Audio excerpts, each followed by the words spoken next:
Course 3, Lesson 74, we are looking at simplifying square roots, taking radicals and finding how can we simplify these.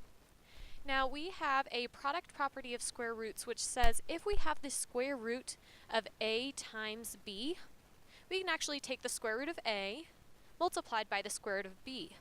And we do this in hopes that either the square root of a or the square root of b can be simplified. So if we're looking at an example like the square root of 12, we could split that up into a couple different ways. We could do something like the square root of 2 times the square root of 6, or the square root of 3 times the square root of 4. Now, as you can imagine, square root of 2 times square root of 6, that's not super helpful because I can't simplify either of those. Neither of them are perfect squares. But the square root of 3 times the square root of 4, root 4 is the same thing as 2.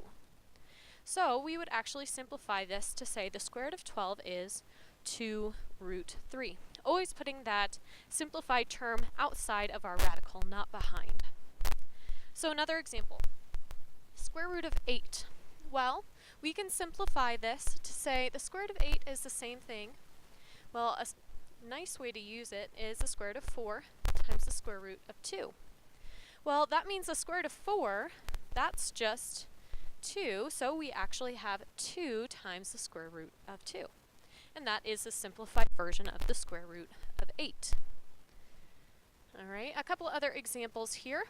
Square root of 18 and square root of 44. So, square root of 18, I can see that a big perfect square that I can use is the square root of 9 times the square root of 2. Well, that comes out to be 3 root 2, because the square root of 9 is 3. And same thing with root 4 times root 11 gives me root 44. So I can say that's 2 root 11. Now we do have other ways that we can do this as well. And let me show you on, let's say, the square root of 18. So the square root of 18, another way that we can do these and simplify is a method called circle and pop. What this does is take our number and we need to put it into its prime factorization. So we use our tree to say this is 2 times 9, and 9 is 3 times 3. So we have our prime numbers 2, 3, and 3. So we can say the square root of 18 is the same thing as the square root of 2 times 3 times 3. Well, in this method, in order to simplify, we need 2 of the same thing inside of our square root. So we have a pair of 3's, and we can pop them out. Because remember, a square root is asking for what number times itself gives me what's underneath my radical. And in this case, I have a 3 times itself. So when I pop it outside, if I have 2 inside, I have 1 outside. 3 root 2. Okay? So that's another way that we can go about this as well. And I'll show you that on a couple other examples. Now, some of these are easier to see than others as far as big, perfect squares that we can use, like the square root of 600. That we can say is the square root of 6 times the square root of 100. Well, the square root of 100 is just 10, so we have 10 root 6, because the square root of 6 can't be simplified any further. But maybe with something like, I don't know, 210, we can't see a good perfect square that will work, so we start breaking it into its prime factorization. We say, well, that's 21 and 10. This is 3 and 7. Here we have 2 and 5.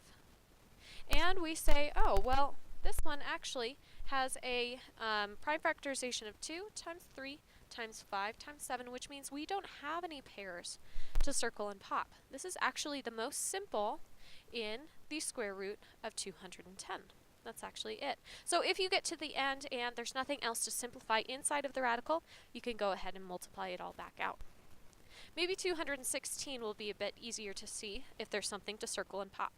So we say that's 2 times 108, and let's see, 2 times 54, and well, that's 9 times 6, so we have a 3 and a 3, and we have a 2 and a 3. So when we put it into its prime factorization, we say the square root of 216 is 2 times 2 times 2 times 3 times 3 times 3. We have all of those, which means we have a pair of 2's that I can circle and pop. I have a pair of 3's, circle and pop. So I actually have this 2 times 3 outside, and inside I have a 2 times 3. And when we simplified as much as possible, we just go ahead and multiply. So on the outside I have 2 times 3, which is 6, and inside I have 2 times 3, which is 6. So square root of 216 is actually 6 root 6. Okay. Now let's look at some word problems here that we can use this skill in order to simplify things. So instead of walking 200 yards from point A to point B, Arnold takes a shortcut across the field. How long is the shortcut? Well, if you'll notice, we're just using the Pythagorean theorem here to say we have 100 squared plus 100 squared is equal to c squared. We're trying to find the hypotenuse.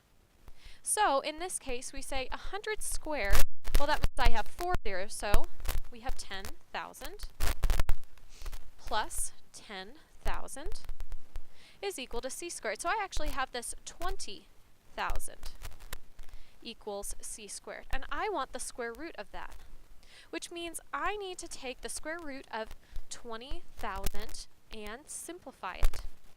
Well, in this I can say that is actually the square root of 2 times 100 times 100, right? That's actually what we did. We had 100 times itself, and we had 2 of those.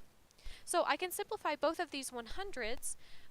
So we have square root of 2 times the square root of 100 times the square root of 100, so that we have 10 times 10 on the outside times the square root of 2, which is just 100 root 2, and that equals my c. Now, if you remembered from our lesson on special right triangles, this is actually a 45, 45, 90 triangle, which means when we have those same side lengths, we actually just have 100 root 2, another way to prove what we did that day. Okay, so he would have to go 100 root 2 yards across the field. Okay, a little bit better than going the entire 200 yards. Another one. Kenny folded a 10-inch square of paper in half diagonally. So we have this piece of paper that's 10 by 10 inches, and we fold it in half so it makes a triangle. What is the length of the longest side of that triangle? So once again, we need to do 10 squared plus 10 squared is equal to c squared. Well, that's 100 plus 100, so we have 200 is equal to c squared, which is, well, when we take the square root, we need to find the square root of 200, which is just the square root of 2 times the square root of 100. So we have 10 root 2 equals c. So once again, we see this follows our 45, 45, 90 triangle pattern, 1, 1, root 2, and so we see that the longest side is 10 root 2. I'm just going to do a couple more examples here showing how to simplify both with the circle and pop and with using those perfect squares. So the square root of 20, I can see that actually splits up into 4 times the square root of 5. Well, the square root of 4 is 2, so we have 2 root 5. 24, let's say we can't see that perfect square of 4 in there, we split it up and we say 24 goes to 4 and 6, 2 and 2, and 2 and 3. So we actually have 2 times 2 times 2 times 3, and we can circle and pop a pair of those 2. So we have 1, 2 outside, and we have 2 times 3 left inside, which is 6. So 2 root 6. And the square root of 27, well, we can say that's the square root of 9 times the square root of 3, which is 3 root 3. Alright, and I think these are my last examples here. You can try them on your own here. Think about using circling and popping with the prime factorization, or trying to find the largest perfect square that you can then simplify. And here's just a few more that you can try. Alright, well, I hope this is helpful for your homework and for studying.